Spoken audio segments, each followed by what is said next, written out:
Still missing. The September sunlight sparkled upon the fountain in the Temple Gardens when Robert Audley returned to Fig Tree Court early the following morning. He found the canaries singing in the pretty little room in which George had slept, but the apartment was in the same prim order in which the laundress had arranged it after the departure of the two young men. Not a chair displaced, or so much as the lid of a cigar box lifted, to bespeak the presence of George Talboys. With the last lingering hope, he searched upon the mantelpieces and tables of his rooms on the chance of finding some letter left by George.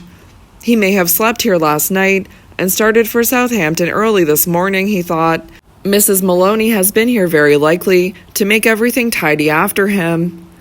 But as he sat looking lazily round the room, now and then whistling to his delighted canaries, a slipshod foot upon the staircase without bespoke the advent of that very Mrs. Maloney who waited upon the two young men.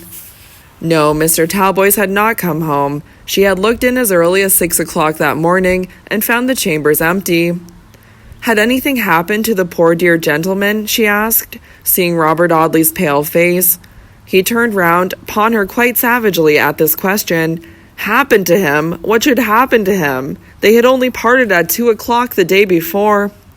Mrs. Maloney would have related to him the history of a poor dear young engine driver who had once lodged with her, and who went out, after eating a hearty dinner, in the best of spirits, to meet with his death from the concussion of an express and a luggage train. But Robert put on his hat again, and walked straight out of the house, before the honest Irish woman could begin her pitiful story. It was growing dusk when he reached Southampton. He knew his way to the poor little terrace of houses, in a dull street leading down to the water, where George's father-in-law lived. Little Georgie was playing at the open parlor window as the young man walked down the street. Perhaps it was this fact, and the dull and silent aspect of the house, which filled Robert Audley's mind with a vague conviction that the man he came to look for was not there. The old man himself opened the door, and the child peeped out of the parlor to look at the strange gentleman. He was a handsome boy, with his father's brown eyes and dark waving hair, and yet with some latent expression which was not his father's, and which pervaded his whole face, so that although each feature of the child resembled the same feature in George Talboys, the boy was not actually like him. The old man was delighted to see Robert Audley. He remembered having had the pleasure of meeting him at Ventnor on the melancholy occasion of. He wiped his watery old eyes by way of conclusion to the sentence. Would Mr. Audley walk in? Robert strode into the little parlor. The furniture was shabby and dingy, and the place reeked with the smell of stale tobacco and brandy and water. The boy's broken playthings and the old man's broken clay pipes and torn brandy and water-stained newspapers were scattered upon the dirty carpet. Little Georgie crept towards the visitor, watching him furtively out of his big brown eyes. Robert took the boy on his knee and gave him his watch chain to play with while he talked to the old man. I need scarcely ask the question that I came to ask, he said. I was in hopes I should have found your son-in-law here. What? You knew he was coming to Southampton? Knew that he was coming, cried Robert, brightening up. He is here, then? No, he is not here now, but he has been here. When? Late last night. He came by the mail. And left again immediately? He stayed little better than an hour. Good heavens, said Robert, what useless anxiety that man has given me. What can be the meaning of all this? You knew nothing of his intention, then? Of what intention? I mean of his determination to go to Australia. I knew that it was always in his mind more or less, but not more just now than usual. He sails tonight from Liverpool. He came here at 1 o'clock this morning to have a look at the boy, he said, before he left England, perhaps never to return. He told me he was sick of the world, and that the rough life out there was the only thing to suit him. He stayed an hour, kissed the boy without waking him, and left Southampton by the mail that starts at 2:15. What can be the meaning of all this? Said Robert. What could be his motive for leaving England in this manner, without a word to me, his most intimate friend, without even a change of clothes, for he has left everything at my chambers. It is the most extraordinary proceeding.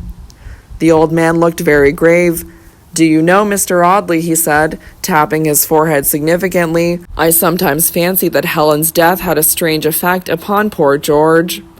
"Psh!" cried Robert contemptuously. He felt the blow most cruelly, but his brain was as sound as yours or mine. "Perhaps he will write to you from Liverpool," said George's father-in-law. He seemed anxious to smooth over any indignation that Robert might feel at his friend's conduct.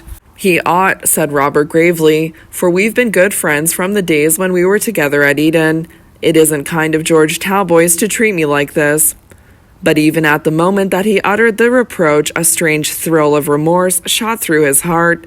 "It isn't like him," he said. "It isn't like George Talboys." Little Georgie caught at the sound. "That's my name," he said, "and my papa's name, the big gentleman's name." "Yes, little Georgie, and your papa came last night and kissed you in your sleep. Do you remember?" "No," said the boy, shaking his curly little head. "You must have been very fast asleep, little Georgie, not to see poor papa." The child did not answer, but presently, fixing his eyes upon Robert's face, he said abruptly, "Where's the pretty lady?" "What pretty lady?" "The pretty lady that used to come a long while ago." "He means his poor mamma," said the old man. "No," cried the boy resolutely, "not mamma. Mamma was always crying. I didn't like mamma." "Hush, little Georgie." "But I didn't, and she didn't like me. She was always crying.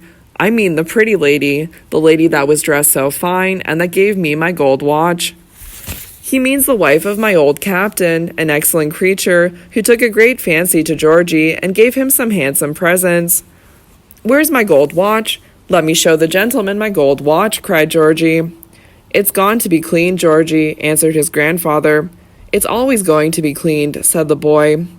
"The watch is perfectly safe, I assure you, Mr. Audley," murmured the old man apologetically, and taking out a pawnbroker's duplicate, he handed it to Robert. It was made out in the name of Captain Mortimer. "Watch, set with diamonds, 11 pounds. "I'm often hard-pressed for a few shillings, Mr. Audley," said the old man. "My son-in-law has been very liberal to me, but there are others, Mr. Audley, and I've not been treated well." He wiped away some genuine tears as he said this in a pitiful, crying voice. "Come, Georgie, it's time the brave little man was in bed. Come along with Grandpapa. Excuse me for a quarter of an hour, Mr. Audley." The boy went very willingly. At the door of the room, the old man looked back at his visitor and said, in the same peevish voice, "This is a poor place for me to pass my declining years in, Mr. Audley. I've made many sacrifices, and I make them still, but I've not been treated well." Left alone in the dusky little sitting room, Robert Audley folded his arms and sat absently staring at the floor. George was gone then. He might receive some letter of explanation, perhaps, when he returned to London, but the chances were that he would never see his old friend again. "And to think that I should care so much for the fellow," he said, lifting his eyebrows to the center of his forehead. "The place smells of stale tobacco like a tap room," he muttered presently. "There can be no harm in my smoking a cigar here." He took one from the case in his pocket. There was a spark of fire in the little grate, and he looked about for something to light his cigar with. A twisted piece of paper lay half-burned upon the hearthrug. He picked it up and unfolded it, in order to get a better pipe light by folding it the other way of the paper. As he did so, absently glancing at the penciled writing upon the fragment of thin paper, a portion of a name caught his eye, a portion of the name that was most in his thoughts. He took the scrap of paper to the window and examined it by the declining light. It was part of a telegraphic dispatch. The upper portion had been burnt away, but the more important part, the greater part of the message itself, remained. "Alboys came to last night, and left by the mail for London on his way to Liverpool, whence he was to sail for Sydney."